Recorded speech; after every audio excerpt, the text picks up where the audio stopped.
Aaron Christensen, Dr. AC.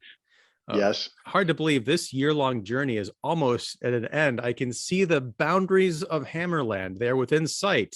Even the fog and the clomp, clomp, clomp of the horse buggy that we've been riding for 11 months can't distract me from the fact that our journey is almost complete. We are here to talk about 1974's Frankenstein and the Monster from Hell, directed once again by Hammer VIP Terence Fisher. How you doing, sir? I'm doing well. And yes, this is our final Frankenstein. And it was also the swan song for Terence Fisher. He died not long after shooting this. He was supposed to do another film, Blood from the Mummy's Tomb, but he passed away, I think, maybe after the first day of shooting, and Seth Holt ended up taking over for the duration. But yeah, so this is kind of this is a bittersweet moment as we bid a fond farewell to both the Baron and his first shepherd, as it were. Was Fisher sick, or was it like a heart attack, or what happened? You know? Yes, he was sick, and also he'd been hit by. He not only got hit by a car once, he got hit by a car twice, both times as a pedestrian.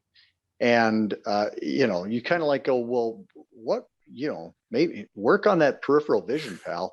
But yeah, it was a very, and he was unwell for quite a while following the first one, and the second one I think kind of just pushed him over the edge, as it were. Wow.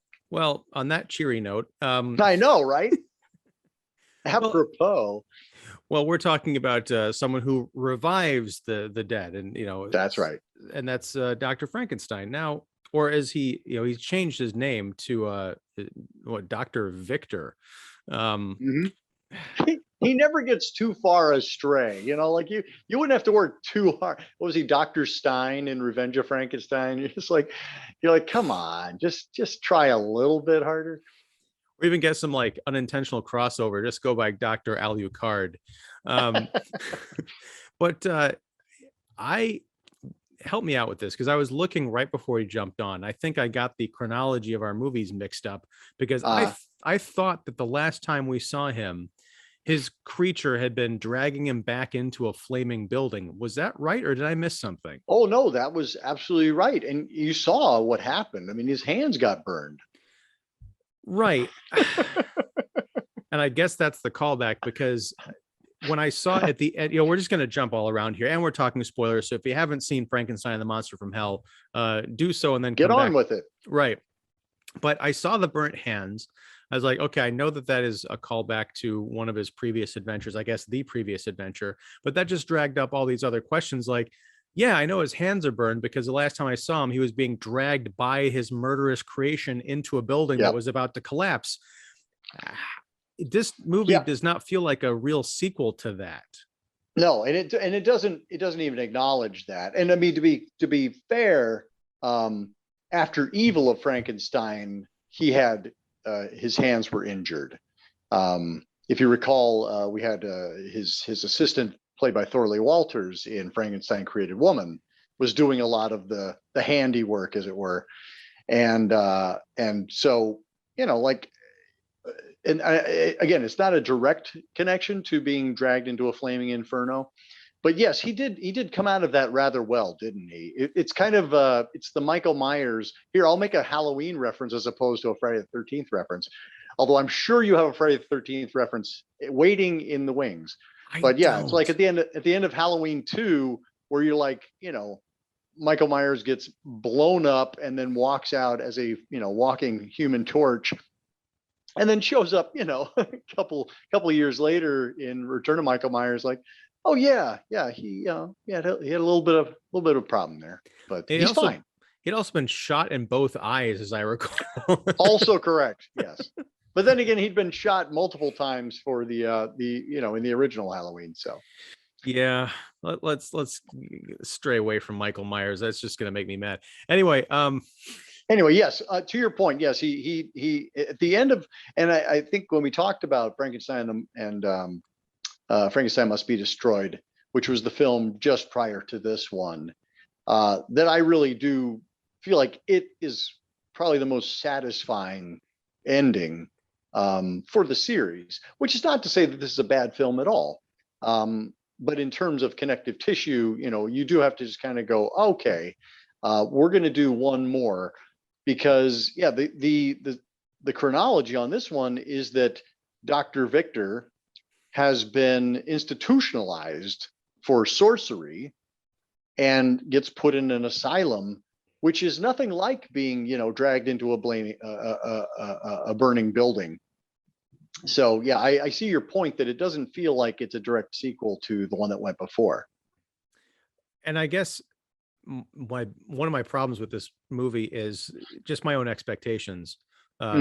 Watching these as someone who's, did not watch them when they came out, I'm ascribing all sorts of like, well, they could do this and this and have like these really tight story connections between movies, when in reality it's just like, we just need to have Peter Cushing and a Frankenstein monster and some kind of a crazy lab. That's all we care about. Continuity be damned. Well, and that's kind of what we get for this one. I know, but I'm just thinking, like, when we were planning this out and I was looking at the list of movies, when we got to the end of the last film and I knew that the title coming up was Frankenstein and the Monster from Hell, I imagined there being some kind of are we going to actually follow Frankenstein into the afterlife? Oh God. See, I want to see the movies that you dream up. The movies that you think you're going to see are the movies I kind of want to see now. I was hopeful, but I need to watch this movie again in a few years, knowing what it is, and see if I can just let that fog of disappointment dissipate, because it kind of hung over the entire film, on top of the fact that it felt derivative in a lot of respects. I mean, we've been to the asylum before. Yep. We've had well, she's not completely mute, but we had a mute side character with crazy hair in one of the previous installments. Yep. We've had the brash young assistant who kind of wants to be the mentee to Dr. Frankenstein. Yep. It's weird because when I was digging up, going through the internets before I watched this movie to find an image for the still for this episode, right, I was like, I wonder what the monster's going to look. Wait, what? what no, really, what is that thing? Wasn't that a Twilight Zone episode, the giant hairy beast? Are you saying this installment felt a little patchwork? I am saying that. It felt like it was stitched together from parts of other things and turned into a monstrous abomination. Yeah, but again, I would give Terence Fisher and company credit if they were going that direction. This just felt like, it's the last one. Who cares? Yeah, I would say, like, certainly in 1974, Hammer was really on its last legs. This was one of the final feature films from the studio. Their final film was To the Devil a Daughter, in terms of the genre stuff. And that was 1976. And that was, kind of a riff on The Exorcist and the whole kind of Satanism wave that had kind of sprung up in its wake. But yeah, this was definitely Hammer trying to eke out one more round. And, what's kind of great is that, once again, the great Peter Cushing saves this movie, because anytime he spouts gobbledygook, there were times I was watching it with the subtitles on, and I was imagining, like, what the subtitle tells me, like the explanation for things is ridiculous. It's like, no, that's ridiculous. But because Peter Cushing's saying it, we're like, all right, that's what happened. Cool, I'm in. I'm partially there with you, but his aesthetic in this movie was kind of off-putting to me. I grew to like it by the end, but was because I know we had talked during the Dracula films that we had discussed, last month, that he had made those, I think, shortly after his wife had died, and he was kind of depressed and sickly. He looks like he is on death's door in this movie. And his cheeks are, the shadows on his cheekbones are very severe. He's got this, but at the same time, he's got like these kind of frilly collars and this weird, like, moppish blonde hair that's really kind of shaggy and 70s. I guess I'm so used to the kind of the mad scientist look he had in some of the previous installments. There's just something that is almost like, okay, he looks really old and really bad. We're going to try and make him look young, and it's Mm. just not happening. Well, he referred to that as his Helen Hayes wig. He was not fond of that wig. Actually, that's the one that's on my T-shirt. It But looks better on your T-shirt than it did on him. yeah, it was. Yeah, it is. I agree. We definitely saw the toll of his wife's death shows up in his face for the duration of his career. He became very gaunt, and his already prominent cheekbones become even more so. Um, so yeah, I don't disagree with anything you're saying. And yes, although his character, kind of the coldness and the self-absorbed quality that had kind of been building throughout the series, I feel like that's still intact. And in this case, I feel like it's perhaps for the first time we're seeing madness. We're seeing genuine madness start to creep into his performance. And I really kind of like that. It's like, like he's not just doing things that society deems insane. He's really kind of going around the bend himself. I see that in his actions, but you know, let me just rewind the tape a bit here. I've got a lot of problems with this movie, but I also really dig it in a strange sort of way. And Um, that's okay. yeah, but he is doing some abominable things. I won't make a Friday the 13th reference because honestly, I didn't think of one. I think that's my barometer. If I love a Hammer film, I'll find a connection to Jason Voorhees. But no, I thought of Hellraiser 2, the Hmm. idea of Dr. Chenard, being this the figurehead of this institute and using the insane, the inmates, his patients, as guinea pigs for opening a portal to hell. That's kind of what Dr. Victor is doing in this one. And Hmm. he's got a willing young assistant who is sort of a Frankenstein fanboy. He gets Yes. busted in this tremendous opening scene where he gets busted by the constable. It drops a bottle of eyeballs, because one of the eyeballs turns and looks at the cop and he drops it. And he gets, there's a wonderful little trial. He gets sentenced for sorcery to this asylum. I love that he shows up and he doesn't, he's like a child of society, kind of very well dressed, and he's got a manner of high birth about him. He kind of waltzes into Dr. Klaus, who's the head psych, the head doctor, the facilitator of this hospital, and kind of bullshits with him for a while. Asks him questions like, is this where Frankenstein, was he here? And he kind of finds out that the guy who was presumed dead is actually in residence at this hospital under a changed name and is continuing his experiments. I liked all that.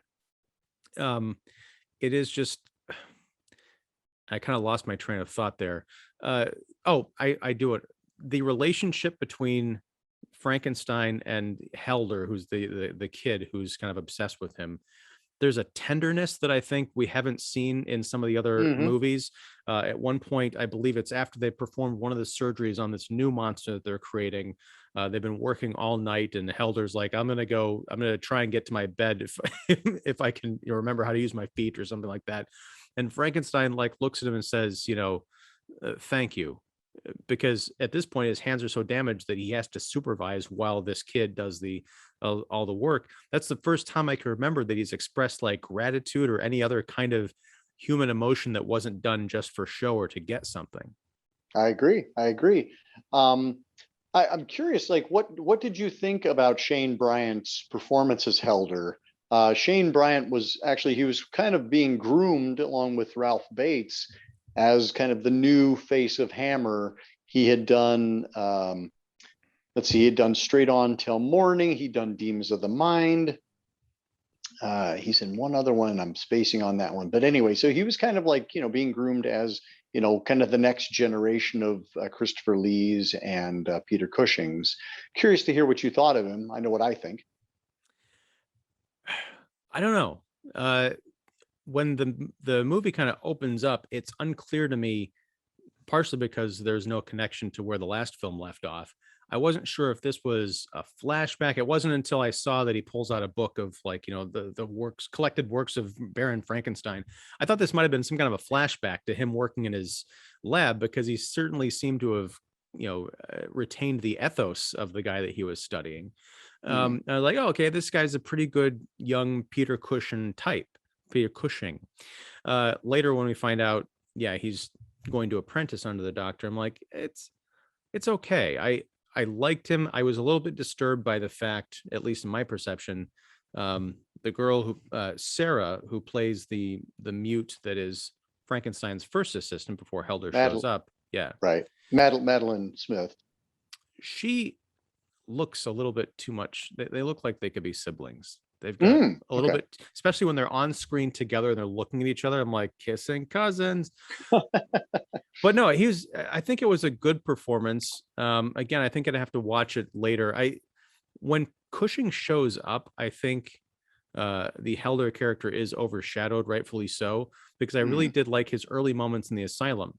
After the ruse where he puts on airs about being someone who is not an inmate, but is rather a colleague or a potential colleague of the administrator, he gets found out and then taken down into the dungeons and sprayed down with a water hose to the point where he's like bleeding from the back. And all the Yeah. other inmates have been invited to watch, this ghoulish kind of torture. And I thought that was a really striking scene because he really has brought down like 72 pegs on the rung. I was like, I'm curious to see where this is going. But then immediately Cushing shows up and kind of takes over the film. What did you Yeah. think of this character and this I actor? mean, I like Shane Bryant. He's somebody who I feel like is able to go, toe to toe with Cushing. I feel like they work really well together as a team on screen. And I liked the dynamic between the kind of mentor and the apprentice. And I found myself during this most recent viewing just being like, oh gosh, I really like what Shane Bryant does in this. He has the same kind of arrogance and curiosity that Frankenstein does. And so it feels like he's really bringing that quality, like he is a young Frankenstein. Pardon the pardon the copyright, Mel Brooks. It's Frankenstein. Um, I agree with you, but I think he has something that Frankenstein doesn't, and that is a moral compass. It's a bent one, Mm-hmm. but it's interesting as the movie goes along because I think that's one of the clever assumptions the script makes is, oh, he's going to be the next, Frankenstein, so he's going to go down a similar path. He goes down that path to a point, but he starts to have qualms about what these experiments are doing, and particularly at the very end, Right. after the monster has literally been ripped apart by the inmates. Frankenstein goes back to, he kind of stumbles back to his lab, and Helder and Sarah kind of follow him back there, and they're like, wow, that was crazy. I can't believe we just survived that. And Frankenstein is already drawing up plans for his next creation, and I love it because the camera just kind of moves out of the castle, and it's kind of the perfect way to end this series, not with a fiery death. I mean, I appreciate the ending of the last film, but it's just Mm-hmm. this great idea that Frankenstein as a character we've been following for 15 years, or however long it's been, this is just going to be his life until he dies. Right. Yeah, I agree. I agree. Um, I think this is a decent time to kind of pivot and talk about Madeleine Smith, who plays Sarah. Sarah, is that her name? Yeah. Yeah. Uh, because Madeleine Smith had done Vampire Lovers in 1970 with Hammer. And I can't say I'm wild about her performance in that. I think she's a little annoying. But also, she's also overshadowed by the amazing Ingrid Pitt in that movie. So she didn't really have a fair shot at winning me over anyway. But I feel like she's just the way Fisher has directed her, which is to just not do anything. And I think about what I can't remember the actress's name from Evil of Frankenstein, but our other mute woman, our other mute assistant, she gives such a great performance. It's such an emotive and strong, and there's a true arc. And to watch Madeleine Smith's in this one, it's just like, oh man, like it just sucks. I feel like she just kind of sucks the entire life out of the film. Anytime the camera flashes to her, it's just one more blank expression and another blank expression.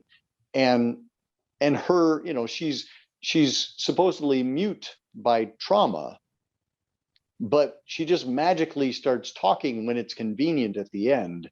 And it's just like, oh, but she doesn't actually ever really do anything. She doesn't really move the story forward. She doesn't really serve as a foil. She's not even a romantic interest. It's just like, wow, like I feel like she's very ill used. And again, I'm not, she's not my favorite actress, but I think she could have perhaps done something more. Yeah, I think if she had been directed to, or if the script had called for it, I mean, she literally is just, I mean, there's a few other female characters in the film, but they're just, either inmates or at the asylum, or there's the date that the Mhm. that Dr. Klaus is bringing in to observe the patients. It's like she gets thrills by looking at the crazy people. I don't know. Well, but that used to be a thing. I mean, like they used to invite nobility to the in-house, to the outhouses. No, to the madhouses.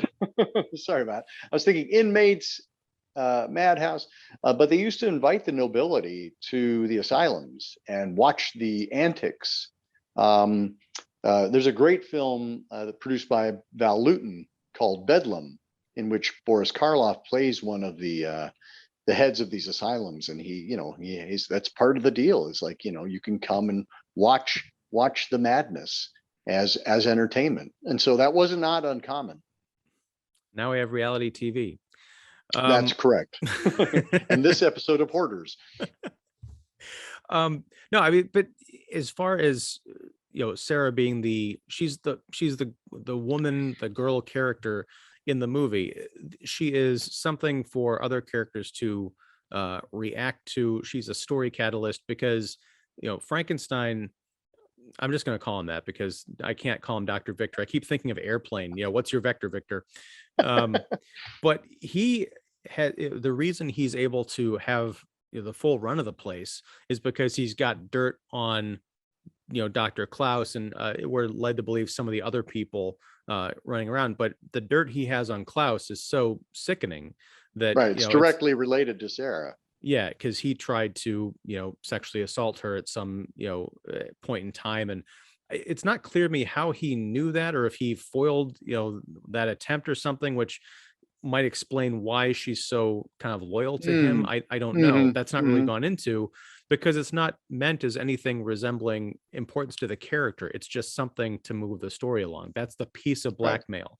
Right. When Sarah goes to visit, well, she doesn't really go to visit anything unless she's in the presence of the two guys, but she meets right. I said, that's right. She's like the completely, like she's just dragged around. She's literally the pretty face for the film, and she's dragged, from scene to scene by the men. It really is like on any like doctor show, how you've got the the experienced doctor having to show the med students around to like the different patients and stuff. That's like 70% of this movie. And Sarah's just in the background taking notes, but she goes to see the professor. I think that's who he was referred to. The guy who played the violin, and or no, that was a different character. There's the one who sculpted things. Right. He gave her like a stone angel. I think that was something big with wings, and he was in love with her. And that comes back into play later. I don't even know if that was the same character, because it was the professor whose brain got put into the beast, right?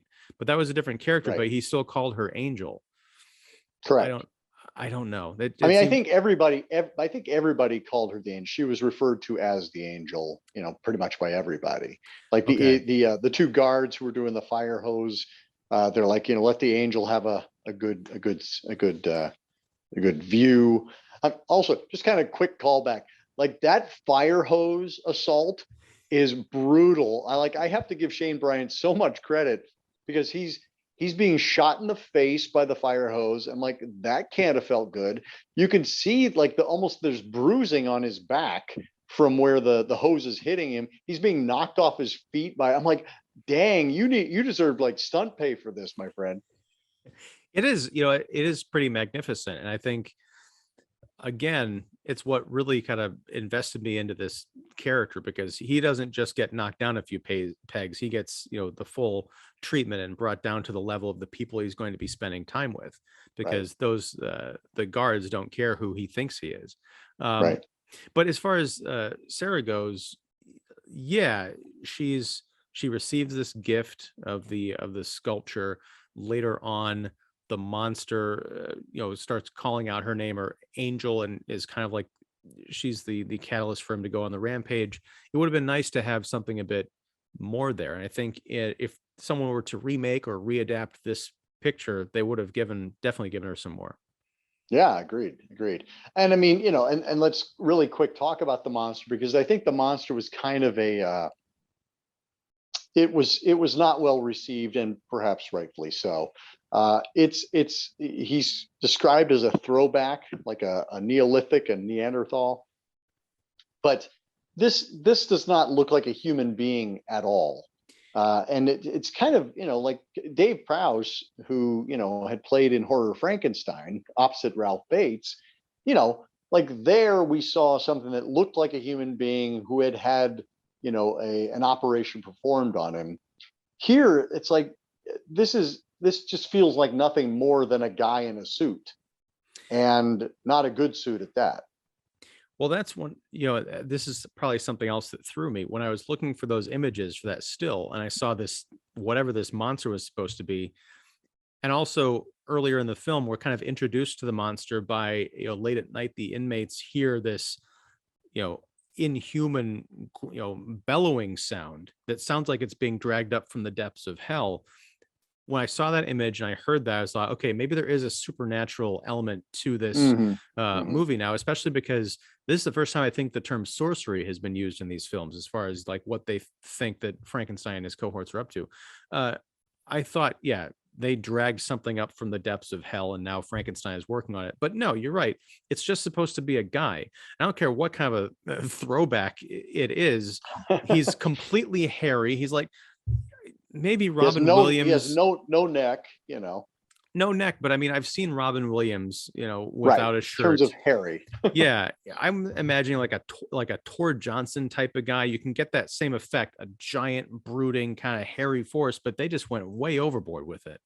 Yeah. Yeah. It's yeah. I don't know that it was a great monster design, and basically, there's nothing.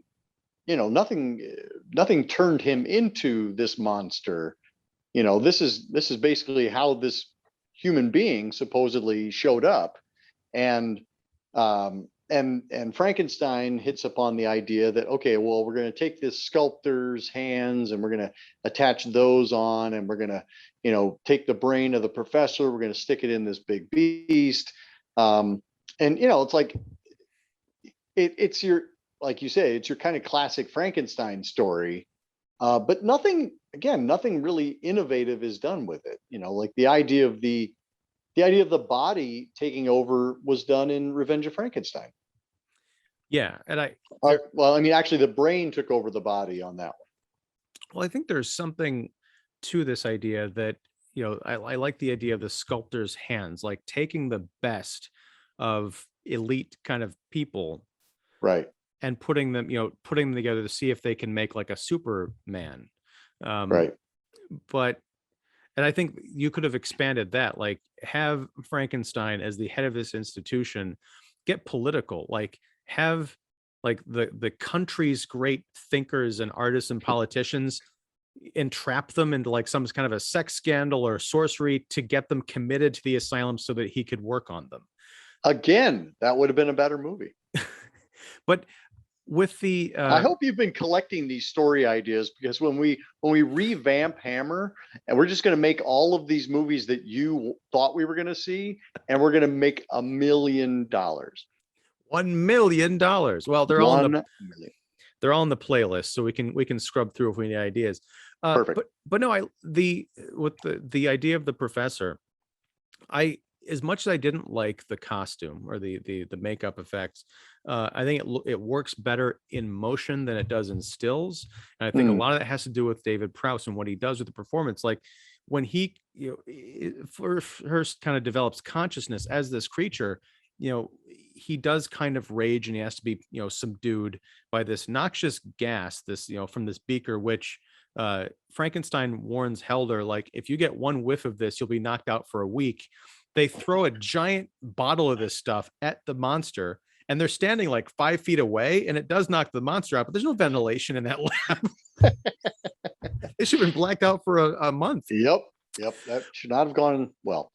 But later, when the monster is kind of revived and starts to realize what is going on, he spends a lot of time, kind of in duress. He's he at one point he lays down this cot and just kind of cries himself to sleep. He's looking at his hands like, what the hell am I? And it's a beautiful, we've seen glimpses of that in some of these other films, but I thought it was kind of a nice take on the creature, physically and story wise, if not aesthetically. Yeah, I mean, for me, it doesn't quite match up to the previous film, Frankenstein the Monster from Hell, or sorry, Frankenstein Must Be Destroyed, where, like there is that sense of genuinely being trapped in a body and also being articulate enough to express that. But I agree. I think Prowse's performance here is terrific. It's by and large a physical performance. He only has a few lines. And the rest of it is all, and again, he's completely encased in this suit and kind of a mask almost. He's really doing most of the work with his eyes. And I think he does a really terrific job. I think at this point, he had done Horror of Frankenstein, where again, he didn't get to do much of anything in that one. He was just kind of like a big presence. And here, at least, he gets to give a performance. And when you match this performance up against, say, like Kiwi Kingston from Evil of Frankenstein, Prowse comes off a lot better. And he done like a few things like Clockwork Orange. He appears as the assistant in that. But I feel like this is like one of the opportunities. I feel like Dave Prowse like really drew the short straw, because he's consistently hidden behind makeup and costumes and masks and things like that. For those who didn't know, he plays Darth Vader in the Star Wars movies. I think it was just, what they needed, what he needed was for Doug Jones to have been alive during his career, because Doug Jones, he evangelizes like, being buried under makeup and delivering these great performances. And I think that's one of the reasons people love him. He's a fantastic actor in and out of makeup, but I could definitely see back, at this point in time, wanting to be recognized. I'd like people to be able to see me, because it could be anybody under there. I kept forgetting that was David Prowse. Right. I do like I was kind of shocked, because there's a level of gore and violence in this movie that I had not seen before in the other Hammers, or hadn't really picked up on it, hadn't registered. But when the monster goes and attacks Klaus, he takes a giant shard of glass, and this is kind of like the creature's gimmick, because the professor's, his brain, that was kind of his tick. He was a genius, but he also like had a thing for stabbing people with glass, right? No, the monster, the Neanderthal had, he was a homicidal maniac, and the Neanderthal had the glass fixation, and that's the body was starting to take over the professor's That's brain. what it was. Okay. But so earlier on, he got into a fight with Helder, and he had basically a giant, like one of those water cooler bottles from the office, but made of glass, and he shattered and took the top of it and like used it as a shield / multiple knife dagger. Yep. Beautiful, amazing scene. But at the I end, also love how they just let it, were you going to say, like, they just let it stay there the entire movie after he jams this giant water bottle shards into the wall. They just keep it there. It's like, anyway. Until Frankenstein comes and kind of picks it off at the end, I had assumed the reason they left it there is because this giant monster had driven it into this cabin or whatever, and they wouldn't be able to move it. Right. We need like 6 guys to pull this out, and explaining would be too much. Anyway, you were going back to the gore. Oh, right. So when the monster confronts Klaus by breaking into his office, and it's a beautiful, horrific scene, he takes this, shard of glass, and he just kind of goes like this off camera. There's no sound. And I'm like, what is this? Again, I'm used to modern horror movies where, the sound of taking a knife out goes like sink, which doesn't happen in real life. But when he pulls the piece back into frame, this beautiful cascade of blood getting all over him, and then we cut to the professor, or the Dr. Klaus, and his throat is all ripped up. It's only just for a split second, but like, Yeah. wow, this is Hammer going beyond.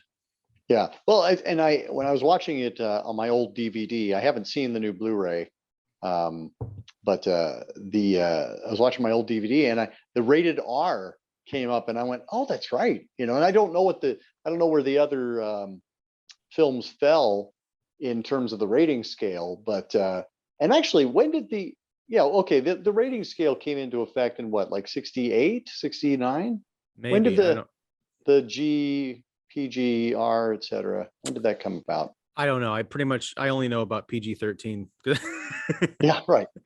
But no, that is something to consider, because there had been kind of monstrous sort of gore effects in the other films, but I think one of the key differences is this is one of the few times where it's actually just a human being who's being, glorified. You could make an argument that, like, when you're driving a stake into Dracula's heart or something like that, it's a monster. It's a humanoid, Right. but it's not really, a person. This is just a guy, a monster Yeah. in his own right, but it's just a guy. And the previous Frankenstein films, like the gore was, disembodied parts, like pulling brains out and things like that. But this is the first time, like you said, the first time that plus, like, when they're doing the incisions and, things like that. I feel like you're right, that the emphasis, they push the gore envelope just a little bit on this film. Yeah. And I want to say, I really did like the brain surgery scene where they're taking the brain out of the professor's head, and it's all very kind of surgical and scientific, like, oh, these are the 6 optic nerves, and here are these 6 other nerves. It's like watching something on the Discovery Channel. It's kind of beautiful. And the effects themselves are, pretty good for the time. Yeah, I agree. I was trying to think of because you don't get that awful, like, it doesn't feel like a plastic brain, because sometimes you see that where it's like, okay, a brain is actually kind of squishy, and it doesn't like come out in one nice chunk.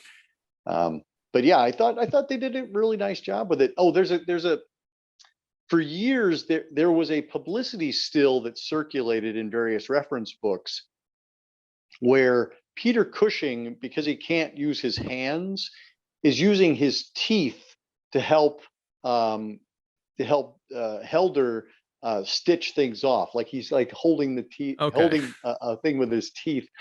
And I've never seen that in like any kind of deleted scene, so we don't know if it actually ever made it into the film at any point. But it was just always like one of those great things that would pop up, and you'd be like, oh man, that's this Frankenstein is into it. He'll like he uses his teeth to tie stuff off.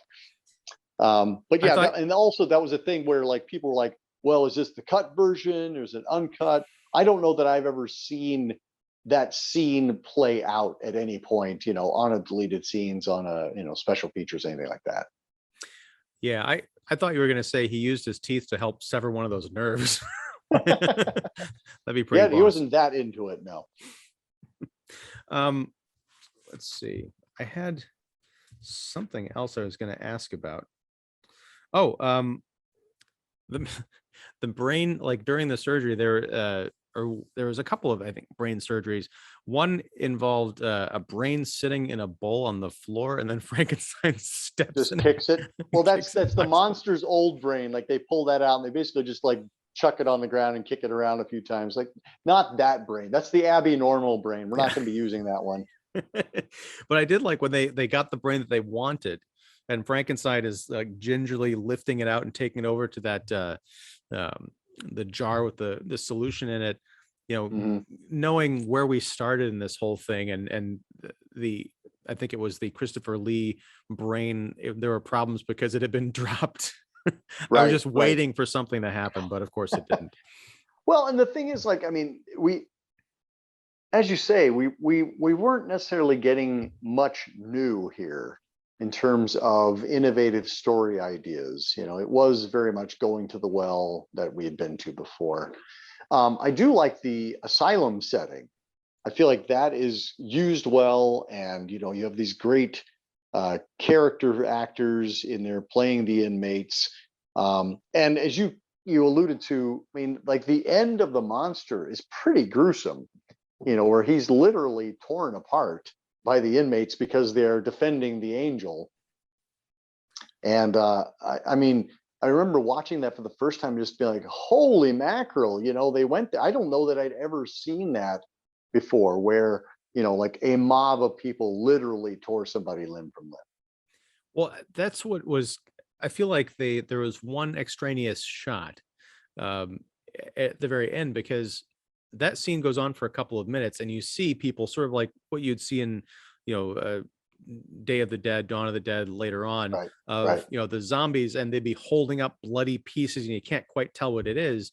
But then they right. cut back to they actually show the monster's body and it's pretty intact. I was like, yeah. I'm like, wait a minute. Wait It's a like minute. it's like they only went in through the part because he had a wound in his stomach. And I'm like, did they just Right, pull everything out of there? I was expected like no head or no arms or something. right. No, I agree. I agree. And uh, to that point, what was I going to say? What was my point to that point? Uh, what did you just say? Anyway, I'll The come back to it. Dawn of the Dead. I will say, I don't know if you've ever you've seen Natural Born Killers. I have. Okay. Did you ever see the unrated cut? I think I must have. Is this where Tommy Lee Jones? Yeah. Gets it real bad. Because that's the only other time I can think of where it's like a bunch of just regular people rip someone, limb from limb. Right. In the unrated version, you actually see his head like go up on a pike and there's kind of like Yep. toting it Yep. around. Yeah. Well, I see. I remember seeing. I saw that in the theater. I have not. I don't know. Maybe I've seen it one more time on video. But I remember seeing that in the theater, and that image was also in the theatrical version. What I was going to say though is, I think, to your point, I feel like the ending of this movie, the climax, feels pretty rushed. That's the scene. It feels a little clumsily composed, and that's not something I would normally say about Terence Fisher's direction. But some of the framing on the shots of the mob, some of, like, it just feels a little static and a little not as dynamic as I would have expected, considering it's the climax of the film. Yeah, I just remember watching it this time, just like going, oh, it just feels a little dodgy in a way that the other climaxes have not. Well, the climax, I think you can rewind a little bit there to start to see some of the cracks in what up to that point I think had been a pretty well directed and edited movie. But there's a scene where, and I rented this on Amazon, so I went back and rewound it Mhm. because I got confused. I looked away for a second. I thought, wait, did I miss something really big here? Because the monster kind of goes on a rampage, and there's a scene where Oh, right. Frankenstein turns around and you see the monster like kind of jump into frame and he's kind of backing out. And then it cuts to, I believe it's the scene where Klaus is bringing his date in for the evening. And all of a sudden the guards come in and say, the monster's on the loose. And you cut to them looking out the window and you see the monster down in the courtyard digging up a grave. I'm like, what happened to Frankenstein? And Right. then later on, when the mob attacks, they all kind of rush from one part, and this might have been a limitation of like having just one part for the asylum like dungeon set, but they rush Mhm. from one part of the room like over to the corner, and then they just start ripping them apart. I feel like that monster would have had more fight in it. To go back to the Halloween analogy in the latest movie, Halloween Kills, mild spoiler, there's a scene where a bunch of people attack Michael Myers, and it's a give and a take for a little while. There's some Mhm. movement. This is all just like, yeah, we're in a corner kind of ripping him limb from limb and there's no resistance really. Yeah, yeah, yeah. I mean, agreed. And I mean, he does get shot a couple times. Like he's probably not doing the best that he could be doing. But yeah, I just feel like the ending of this movie just feels a little. There's not the sure hand that we had come to expect. And yes, the shot of him like digging in the grave. Um, I mean, I feel like so much more could have been made of that moment. Like I don't feel like the professor. I mean, what are we supposed to? What is he? The professor knows he's the professor. You know. And that's sort of a missed opportunity as well, because something we haven't touched on, and this gets back to the evil of Frankenstein, not the movie, but his actual evil, is the professor. Uh, there's a conversation with Helder in the lab saying, wouldn't it be the next thing we need to do is get someone with that amazing an amazing mind to put into our creature. Like, well, the professor's really smart, it's too bad he's still alive. And then the next day the professor's dead by suicide. And Right. it turns out, coincidentally, that Frankenstein had left, I guess, a diagnosis out for the professor to read, saying he was basically incurable and never going to leave the asylum, and that drove him to kill himself. And Right. then he comes back as this monster. He's got pretty much the same sad Frankenstein monster reaction that we've seen in other films. I feel like it would have been better to have there be another level to that. Like maybe he keeps trying to kill himself because he's like, no, I don't want to be alive, especially I'm coming back as this. Right. And No, I agree. they have I to try and agree. keep the monster alive long enough to do their experiments. I agree. I mean, and that's the thing. Like we did the genius in another body. We did that in the previous film. And I mean, maybe that was what they were thinking. Like, well, we just can't do the same thing again. Where it's somebody who of great intellect finds himself trapped in a body that doesn't belong to them, etc. Bless you. Pardon me. Thank you. Well, but and that's the thing. It's like, if I think there would have been room if you're more concerned about story than spectacle.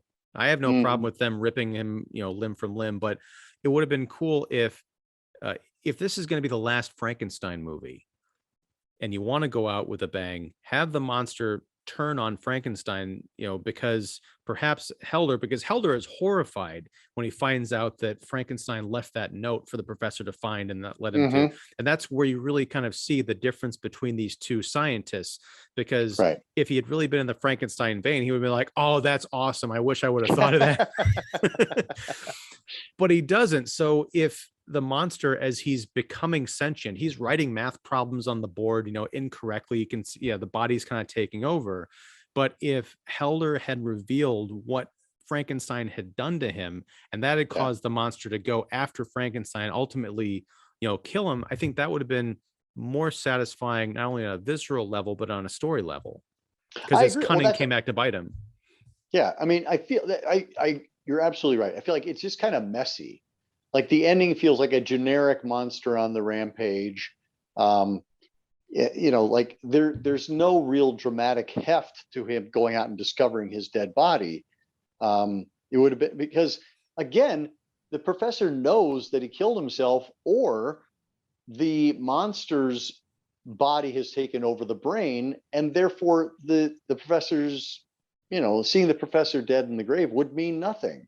So it just feels kind of, hodgepodge. It feels a little messy. It just feels like non-specific.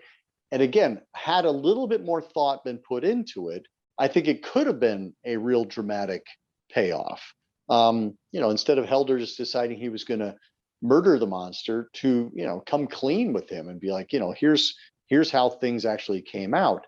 I don't, and all of which to say, like, I love the idea of, I really like how this movie ends, where it is just the professor or the Baron just kind of nattering to himself, like he's already making the next plan, and you kind of see the madness creeping in. I would have hate to have lost that and not have been able to have that be part of the canon, but I think it would have been good to have the monster actually turn on Frankenstein in a real way instead of an off-screen way. Yeah. And I feel like if you're going to follow up what I think is the perfect ending to Baron Frankenstein, which is what we had at the end of the last picture, not only in terms of story, but just in terms of sheer drama, he's like dragged kicking and screaming back into this burning castle. Beautiful. Yes. Then you really gotta bring, as they say in sports, your A game in a sequel. And this just is, there's some great ideas here, but it just doesn't stick the landing. It's kind of a goofy entry, but it's also one that I love just enough that I can't be like, this is a bad movie. Well, I'm glad to hear that, because I mean, I like it even with its faults. I think it was pretty well derided when it first came out. It wasn't received well critically or financially. and it has kind of, it has much like the much more high-spirited Satanic Rites of Dracula. It has been like, oh yeah, that's the end of the series. Like Dracula went out on a bananas note, and this one goes out on kind of a repetitive note. And it's weird too, because as we've gone along in this journey, I started off being more interested in Frankenstein because of Mhm. Peter Cushing and the journey his character went on. But then the last few entries of the Dracula series, partially because of what Peter Cushing did with that character, I started to become more of a a Dracophile. But then we're coming back to this, and I was like, oh, this is cool. I wonder how they're going to follow up that last movie. I'm like, oh yeah, I guess I'm still kind of on Team Dracula. Yeah. I think, like I I don't know if there's a Dracula entry, barring the first one, that can measure up to some of the stronger entries in the Frankenstein series. But I agree. I think that, like, that it's easy to watch. It's easy. It's easier to kind of feel like this series ends on a more of a sour note than the Dracula. Although again, like, that depends on your tolerance for goofiness, because Satanic Rites of Dracula is definitely out there, and it is a very different beast. It's kind of the opposite of what this one is. This one's everything you've seen before, whereas Satanic Rites of Dracula is nothing that you've seen before. Yeah, I think that's why I still give Dracula the edge towards the end of these series, is because yeah, it's kind of the equivalent of like, let's send Dracula to space. No, we'll just put him in, blast him forth into modern times and do some, weird cult stuff with him. And I like that. I just Yeah. think with Frankenstein, hell, maybe do Frankenstein 1972 or 1974. That would have been fun. But no, yeah, it's a weird note to end on. Now that next month, closing the Yes. year out with The Legend of the Seven Golden Vampires. Tell me about this one. Give me a sneak peek. So it's the only Hammer Dracula without Dracula, and well, that's not true. I mean, Brides of Dracula didn't have Christopher Lee in it, but it doesn't have, this one doesn't have Christopher Lee. It does have a Dracula. Dracula does put in an appearance, but it's not Christopher Lee. It's mostly Van Helsing's story, and Van Helsing goes to, oh wow, I'm pretty sure it's China. I could, forgive me if it's Japan, but I think he goes to China, and yeah, it must be China because it's Hong Kong. It's produced by the Hong Kong brothers. Anyway, so that's, it's going to be more of a Van Helsing story as opposed to a Dracula story, but it's equally wackadoo. So I think you'll enjoy it. I hesitated to say something because, like, there's no way it's gonna be that ridiculous. But when I hear Legend of the Seven Golden Vampires, it sounds like an Asian inspired Dracula or vampire movie. I'm like, they wouldn't be that crass. Sounds like they're that crass. No, it's a crossover between the Hong Kong action films, martial arts, and Dracula movie. Now, who's playing Van Helsing? Peter Cushing is back as Van Oh, Helsing. oh, I see. I thought his last one was like Satanic Rites of Dracula. I thought that was his swan song. No, that's Lee's swan song, but sorry for the kick there. It was Lee's swan song, but Cushing hung around for one more. And I have to say, as always, he gives it his all, and he manages to sell it. And it's actually not, I mean, the Shaw brothers, who are the basically like the importers of Hong Kong martial arts to the US. The Shaw brothers teamed up with Warner Brothers and Hammer and said, you know what, what'd be great. What Dracula's been missing all this time is martial arts. So let's get some of that in there. And so again, much like Satanic Rites of Dracula, it's not dull, and it's a little bonkers. So instead of chop sake, it's chop sucky. Hey, you said it. Thank you. I was like, why do I have to do all the bad puns on this episode? Well, I'm nervous, but also excited to see what Yeah. that looks like. But yeah, so I think No, we are closer to the end of Hammerland than we were certainly at the beginning of this hour. So thank you again, Dr. AC. I didn't ask the obligatory question. When did you first see this movie, and where did you see it in the kind of Hammer education? This is one that I knew about for a very long time through the reference books, but I didn't actually encounter it until I was in my 30s. And a friend of mine who I met through a show, he had all of the Hammer Frankensteins and all the Hammer Draculas, and that was when I did my full tour of duty, and that was in 2004. Wow. So that was when I went through kind of what you went through this year. I went through all the Hammer Draculas and all the Hammer Frankensteins in order, just kind of like piecing them all together and be like, okay, yeah, this all works. And yeah, the Legend of the Seven Golden Vampires was my final Hammer Dracula. It also has an alternate version called the Seven Brothers Meet Dracula. An alternate version, like a different cut. Like there's a different cut of Legend of the Seven Golden Vampires called the Seven Brothers Meet Dracula. Wow. All right. Well, yeah. Because they went, wait, there's no Dracula. How are we going to sell this movie? And so they cut it up a bit, trimmed it down, stuck Dracula in the title, and put it back out. It still didn't do anything. Did you see that? Did you see both versions? I've seen both versions, yeah. Well, we'll have to talk about that next month. Yeah, I was going to say we have December to remember. Yes. All right. Well, thank you again, sir. Till then, this has been a wild ride, and I'm looking forward to, not looking forward to the end, because it's been a lot of fun. We got to find something to do for 2022. Well, there's plenty more Hammer to go around. We have not exhausted Hammer by any stretch, as you saw when we watched the Gorgon last month. There's lots more really great Hammer gems to uncover. So looking forward to exploring further.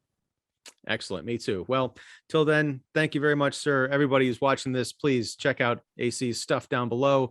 Also, like and subscribe to this channel if you like and want to subscribe. And yeah, we'll catch you back next month for the grand finale of Hammerland.